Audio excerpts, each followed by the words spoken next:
Hi everyone, thanks for watching, and we're super excited and very grateful to have Marisa here with us today.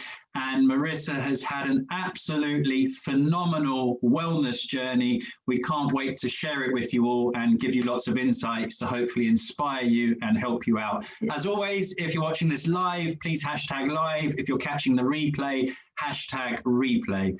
So yes, Marisa, if you thank you for joining, Marisa. Thank you for being here, and thank you for sharing your insights. So if you can just start with introducing yourself and just tell a little bit about yourself and your journey. Sure. So it's going to be hard to condense it into 15 minutes, but my name is Marisa, and I live in Southern California. I'm 40 years old, and I just turned 40 in June. And I have had about, at least 25 years, maybe more years than that, but of unhealthy relationship with food, diet, and ultimately my well-being. I grew up in a household where being thin was good and anything that wasn't thin was bad. And so I was punished a lot by my dad, who wouldn't allow us to eat a lot of things. Anyway, I had a very unhealthy relationship with food because I was taught that you have to be skinny, you have to deprive yourself, and you have to, if you're fat, if you're overweight, there's less worth to you.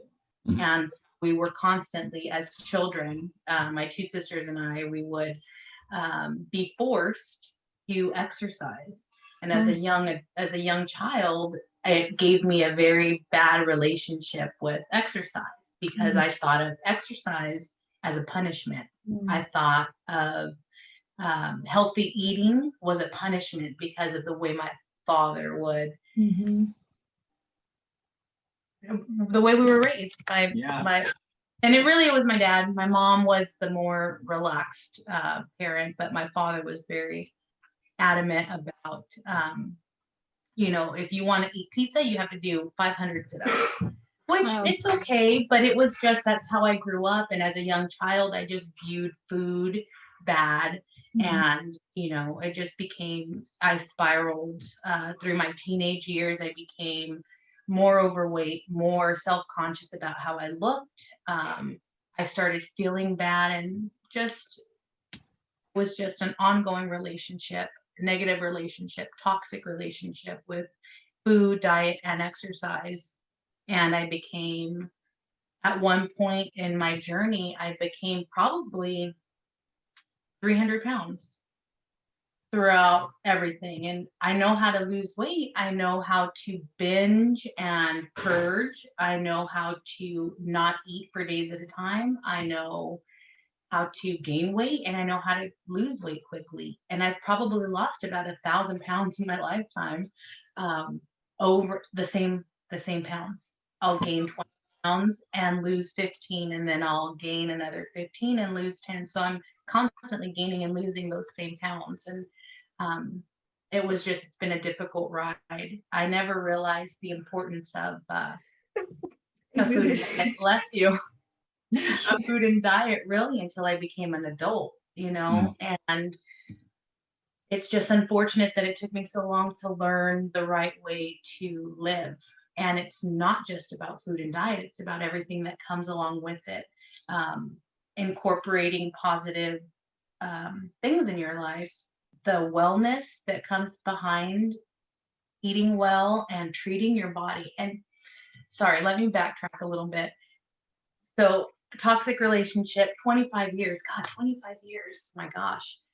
So I've had a very toxic relationship, food, diet, exercise, and, I gained a lot of weight, and I was always trying to lose weight. I've been on diet since 1992. I found a letter, matter of fact, that I wrote to a best friend of mine when we were in junior high about Thanksgiving. And it said something like, "Are you still on your diet? I'm hoping to lose 15 pounds. this is a kid, Mhm. you know, and we're talking about it monopolized our lives. My friend, my sisters, we've just grown up kind of always on that journey to lose weight. Oh, we have to lose weight to get a boyfriend, or we have to lose weight so that our parents can love us, or we have to lose weight so that people don't judge us and laugh at us and things like that. So, Yeah. all of that was, Thanks for sharing, Marisa. Yes, thanks for sharing. And I mean, so many things to say, but the biggest thing I want to emphasize what our mission comes to, especially listening your words, is that a lot of women think that, worth is equal weight, right? And it really triggers me so much. I want to scream. And it's really my mission to show women that they are worthy as they are, absolutely, no matter the size, the number, the shape, anything. And it's just, it's crazy how we've been brought up, so many of us. I mean, your story is harsh, but to be honest, you're not alone.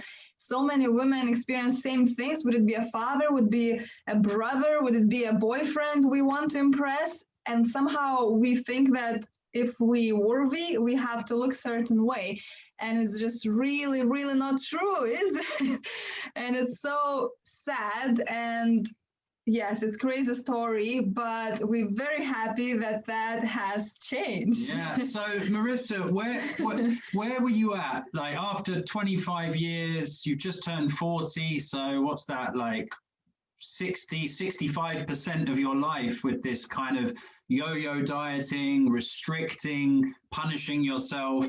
So where were you at mentally when you reached out to us? Like, how were you feeling? Was it like a last call of desperation? What was going through your head? So really what was going through my head, and I was following a gal who I was watching her transformation. Claire. And I tend to follow more of us. So I've been vegan for, a decade and a half approximately. And my main intention was to be vegan for the animals. And I started watching this gal on Instagram, and because she was a vegan and she was working out, and she would post these like inspirational messages, and she would post these great beautiful meals, colorful, and she would post these little workouts, and I was like, this is interesting, like this is something that I desire, I want. She seemed happy. And so anyway, so I would follow her. I followed her for a couple of months, and I would interact with her and things like that. And she was like, oh, she introduced me really to you guys. And at the time, really, I was just I wanted what she had. I wanted to wake up and have a goal of eating good. And I wanted to have a goal of moving my body, not losing weight, not anything, but she just seemed happy. And I was missing that. I was missing that happiness in regards to food and health. I had no happiness in that area. I was happy everywhere else, or so I thought. And I didn't realize until after I had that first meeting where we talked on the phone, it was an instant connection. And I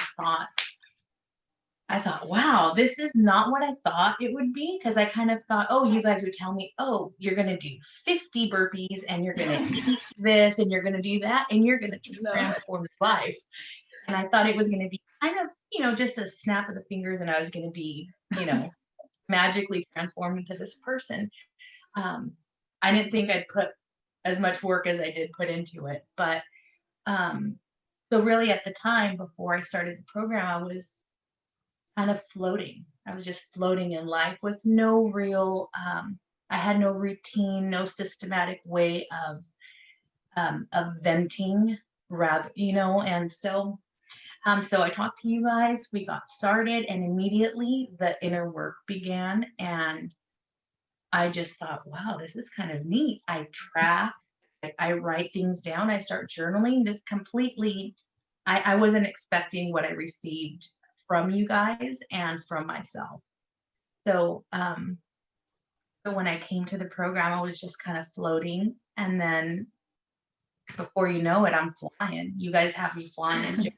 mentally, the things that and Vida, the thing that I use the most in my life is the decision to the better choice. I can either have, you know, let's say for example, I go to the mall.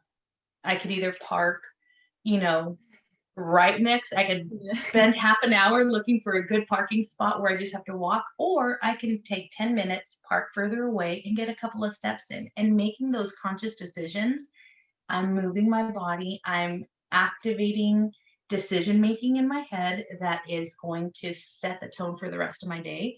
And those little things are just, they're huge. They've probably accounted for at least 5 pounds.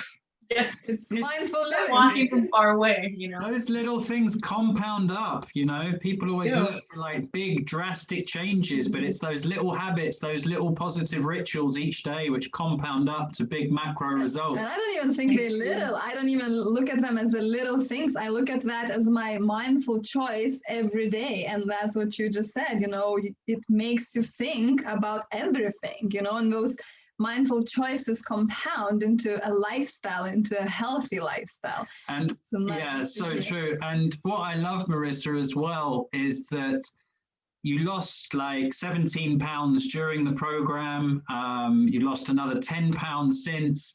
But as you say, you're not even bothered about the weight loss anymore. It's complete detachment from that and just embracing this healthy lifestyle and, you know, doing that deep inner work and that reconditioning, which is so beautiful to see, because all wellness, all weight loss, it all starts in our heads.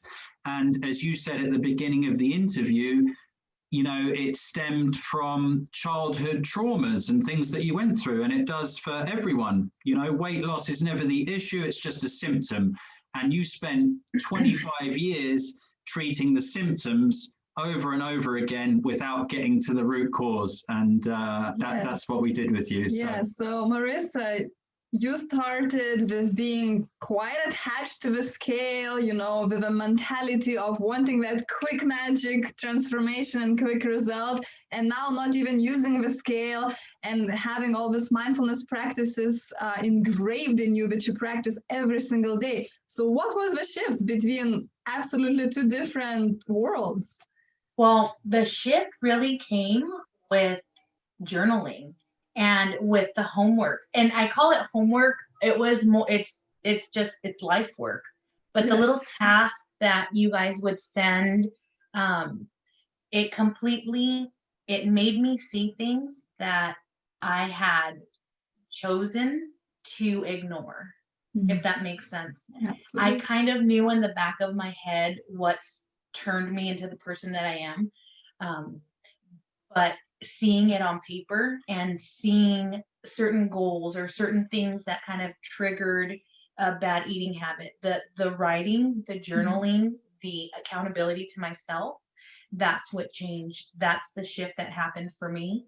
And it created a world for myself where it's not about diet and exercise. I used to spend hours at the gym. I would weigh myself every single morning. I would go to the gym for 2 hours and do nothing but cardio. I would come home. I would eat as little as I possibly could just to get me through the day.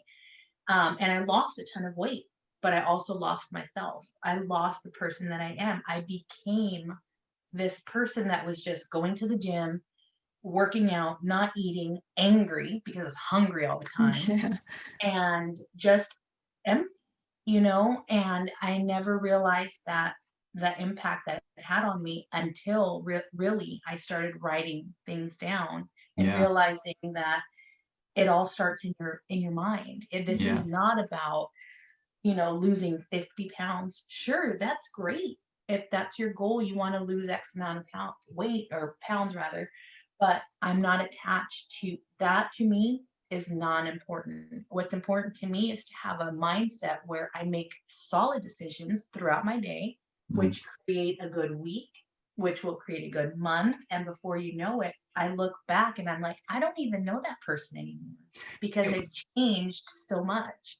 not physically, that all comes with it, but Exactly. the mental clarity that I've gotten, and this is not even, it's not to be a teacher's pet or anything, but the mental clarity that I've gotten through your program, um, has changed my life. It's allowed me, I've had a lot of tragedy in my life since I left the program, or since I completed the program, Mhm. rather. And I'm convinced wholly, with no doubt in my mind, that had I not prepared my mindset with you guys, and that I wouldn't have been able to get through what I've gotten through these last couple of months. And that's the truth, because Wow. my mindset has been changed, and not, and only for the better. I see things as opportunities now, and I see the good in the bad. And Vida, that's something that I see you. The example that you give me when you post things, it gives me a different type of hope for. And I know this sounds super cheesy, and but it's No. true. Not at It's all. Not at all. That's amazing, Marisa. Thanks for sharing. And Hearing someone so happy, it's never cheesy. you went, I mean, what I take from this is you just went through such a dramatic mindset shift from just years and years of punishing yourself to everything now coming from a place of self-love and understanding and patience. Um, and yeah, it's just been a huge transformation, Marisa, and we're so grateful that we could be part of it and join you on your journey. You are inspirational, Marisa. I mean, like you said, you had to go through one of the biggest life challenges and biggest tragedies in life for your last few months. And just having you here, still being positive, still seeing bright colors of life, and taking care of yourself. Still loving yourself, because it's easy after a tragedy or something, drastic in life happens, that we can let it all go. But, you're still looking after yourself, even more. We see you doing late night yoga videos, still making the nice food. We love all the food pictures you send us of the delicious meals and the genuine excitement you're getting from food, and, nourishing your body with love and not seeing food as just numbers. Yes, talking about food, obviously all your mindset shift, that's all we want to talk about, but I think it's very important to touch on the relationship with food and how we view food. I remember so well working with you that you, after some time, you start coming to us saying, oh my God, this all food is amazing. You were so excited about the food. You were sending pictures of all your seeds and avocado and your and the pictures were incredible, but we could see your excitement like you never seen food before in that. Yeah, right. Saw it in a different light. Yeah, so can you just talk a little bit about that? Like, how do you see food now as opposed to before?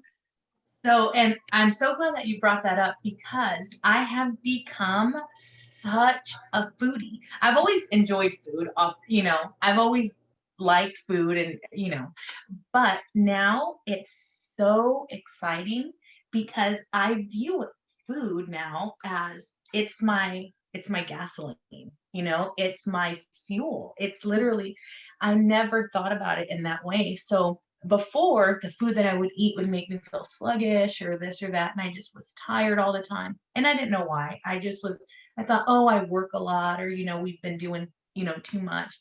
But no, it's the food. I was putting the wrong things, I was choosing to put the wrong things in my body. Now everything is an adventure. I try to think of, okay, what kind of wrap am I going to make today with the things that I have in my refrigerator?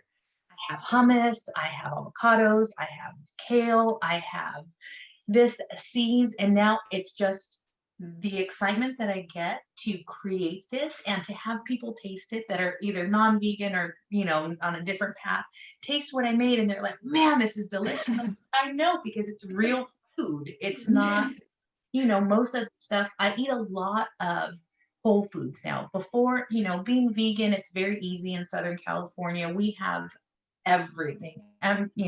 It's just so easily accessible to have the vegan meats, the vegan cheeses, the vegan processed. And I eat vegan processed food, but what I've been able to make the decision to incorporate more whole foods. Sweet potatoes, they are delicious. I know they're my favorite. They, you can bake them, you can put them in a toaster and make toast out of them. It's just an adventure. And everything that I make, I try to think about it being, that's what's going to get me through the day. So the better fuel I put in me, the better, the better gas mileage I'm going to get. So I absolutely love listening to you describe it, Marisa, because you can feel the love and the passion, right? It's just, it's no longer a diet for you, it's a lifestyle. And it's hearing that food is adventure. I love it. That's going to be my next phrase. Yeah. So,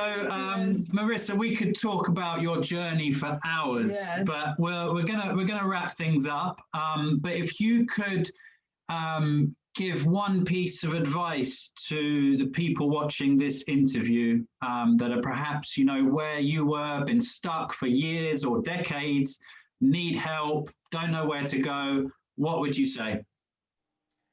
Well, wow, this is a tough one. Actually, it's very easy. The piece of advice that I would give anybody, whether you're vegan, vegetarian, vegan curious, is to contact you and to give yourself a chance to change your life. It's really simple. If you want something more, something better, and something that's easily attainable, where you don't have to, you don't have to spend 3 hours at a gym or do this. This is not difficult work if you put it into it, if you put the work into it. So my piece of advice is to contact you guys really, and to give yourself a chance at being successful in changing the lifestyle, because this is not just a quick fix. This is not just a today thing. I'm not thinking in my head, oh, well, by the end of December, I'm going to be done with this, and then I can just do whatever I want. This is the rest of my life.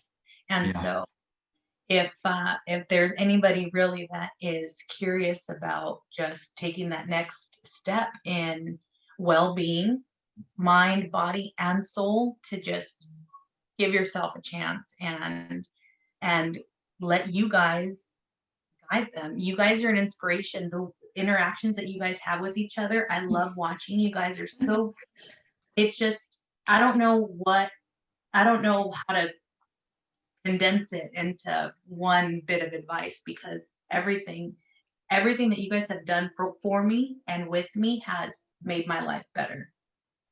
Thank you, Marisa. From day one. That's amazing. We're humbled, flattered, grateful.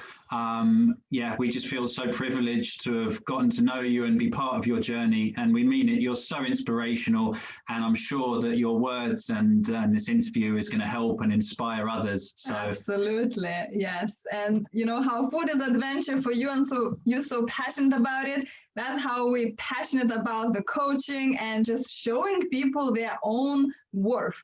We just show them how to rediscover yourself, how to dream again. And, people who put work in and, are there to rediscover themselves, they definitely can do it same as you did. Even it doesn't matter how many years you tried things and it didn't work. This time it did, and you continue the journey, and it's sustainable. That's the most important thing. Yeah. So thank you so much. Massive well done, Marisa. Thank you so much for joining us and sharing. Everyone watching, Marisa is awesome, as you can see. She's super open and transparent. If you've got any questions, I'm sure she wouldn't mind if you asked her as well. And just keep up the amazing work, Marisa. Keep doing what you're doing, and please keep sharing it with us. Absolutely. Thank you, guys. Thank you.